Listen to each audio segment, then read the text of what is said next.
Trending news Odisha आपण मानक स्वागत जनाऊँगी। आज 10 सेप्टेम्बर 2024 आज एक नंबर बड़ खबर कालंदी एक्सप्रेस रे उड़ाइबा षड्यंत्र।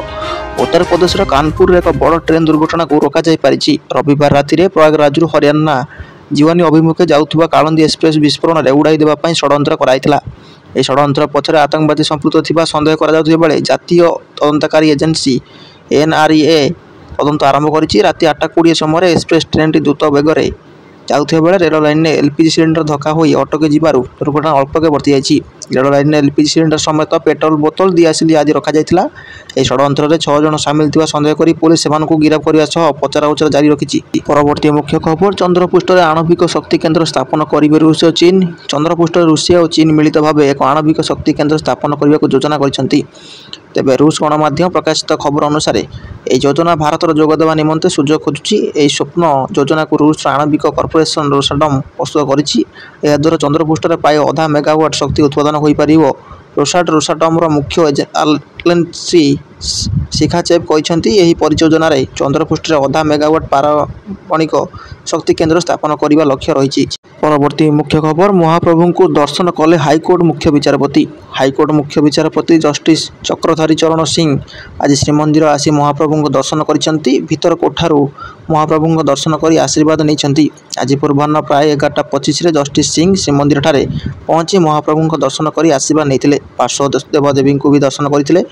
अल्प समय श्रीमंदिर रहा पर जस्टिस सिंह फेरी जाते। यह अवसर में श्रीमंदिर प्रशासन पक्षर महाप्रभु लगी खुंटिया प्रदान कराइला। पुरी पुलिस पक्षर कड़ा सुरक्षा व्यवस्था करा।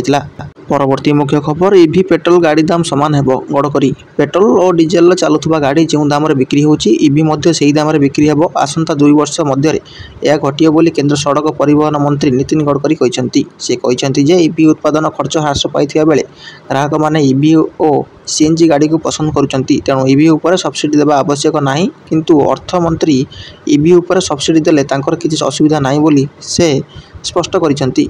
दिन तले ओला इलेक्ट्रिक मोबिलिटीर CMD भवस अग्रवाल कहते जे शीघ्र जीवाश्म इंधन में चलुवा गाड़ी दाम सह ईवी दाम सामान हेबो किंबा ताठारु कम हेबो। परवर्ती मुख्य खबर ओडिशार 1,57,000 लक्ष चाषी पंजीकृत।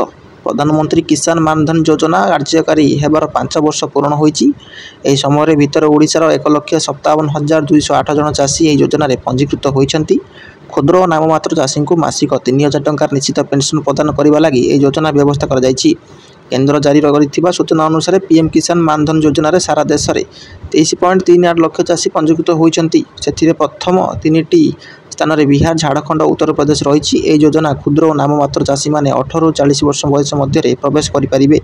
60 वर्ष पर निश्चित पेंशन प्रदान कर 18 वर्ष बयस प्रवेश कले मासिक 110 टंका योगदान देवाक पड़ो। से चाषी निजे 55 टंका और सरकार अवशिष्ट 55 टंका देवे। 40 वर्ष में यह योजना प्रवेश कले 400 टंकार योगदान राशि देवाक पड़ो। परवर्ती मुख्य खबर पद्म पुरस्कार लगी मोदी प्रस्ताव मागिले। प्रधानमंत्री नरेंद्र मोदी सम्मानजनक पद्म पुरस्कार पर नामांकन प्रक्रिया रे सक्रिय भाव में अंशग्रहण करने को देशवासी को अनुरोध करिसेंति। समाज पर उल्लेखनीय अवदान देथिबा तृणमूल स्तर में योद्धा मानक स्वीकृति देवा उपर मोदी गुरुत्वारोप करिसेंति। नामांकन प्रक्रिया रे स्वच्छ एवं सहभागी आभिमुख्य उपर गुरुत्वारोप करी श्री मोदी पूर्व मिलता नामांकन संख्या को नहीं खुशी व्यक्त करने सह award.gov.in सरकारी पोर्टाल माध्यम सम्मानजनक पद्म पुरस्कार पर योग्य प्रार्थी को मनोनीत करने को अधिकरू अधिक लोकों को अनुरोध करिसेंति।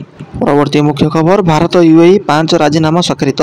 आबुधाबी युवराज शेख खालेद बिन मोहम्मद बिन राजायद अल नाह्यान संप्रति 2 दिनिया भारत गस्तर आछंती। एही अवसर में सोमवार भारत प्रधानमंत्री मोदी को साक्षात कर विभिन्न द्विपाक्षिक प्रसंग आलोचना करिसेंति। एही मर्मरे 2 देश मध्य 5टी गुरुत्वपूर्ण राजीनामा स्वाक्षरित होइछि। एगुड़िक मध्य बारकाहा आणविक शक्ति केन्द्र परिचालन निमंते एमिटेंट्स न्यूक्लियर एनर्जी कंपनी एवं nuclear power corporation of India मध्य राजीनामा स्वाक्षरित होइछि। यह व्यतीत LNG जोगाण निमंते आबुधाबी गुजरात सरकार नेशनल ऑयल कंपनी और इंडियन कॉर्पोरेशन मध्य बुझामणा आबुधाबी डेवलपमेंट होल्डिंग कंपनी मध्य राजीनामा स्वाक्षरित होइछि।